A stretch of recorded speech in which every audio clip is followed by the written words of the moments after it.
And it's Supermoon Open Lines now here on Coast to Coast AM. Hey, before we get going, I've got to tell you this. I am almost, for the very first time in my life, had to perform the Heimlich maneuver on someone who was choking at a restaurant here in St. Louis. And I observed a couple things now that I know. One, when people are choking in a public place, I think they're too embarrassed to do anything. And so they stay as quiet as they can, choking to death. Next up, we go to John in Bloomington, Minnesota. Welcome to the program. Hi, John. Hi, George. I can't believe I'm on. You did it. Yeah, I've listened forever, and when you told the story about what happened earlier, I thought I've got to call in. I'm a comedian, and I do a joke about something that happened to me in a restaurant, exactly like what you're talking about. I was choking.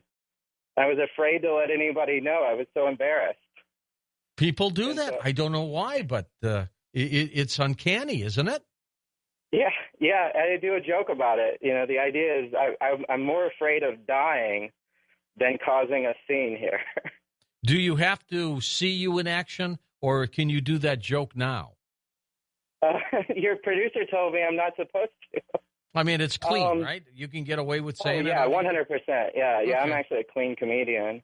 All right. Let's see. I was with my wife at a restaurant, and I'd preface it by saying I always thought my worst fear was the fear of dying, and I'm sitting with my wife, and I start choking, and I realized there's at least one thing I'm more afraid of than dying, and that is causing a scene in a crowded restaurant while I'm dying. And so my wife looks at me, and she's like, "Are you choking?" And I realize we have a sign that means, "Yes, I'm choking. Please help me." But we don't have a sign that means, "Well, I am choking, but can we keep this on the down low?" Were people, now when you were doing this as a comedian, were people laughing at that joke?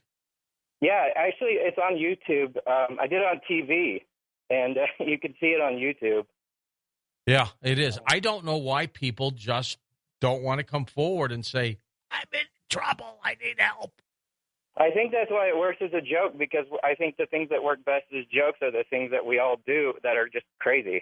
Yeah, and there's no doubt about that. Okay, John, thanks for calling. Thank you. Glad you got in.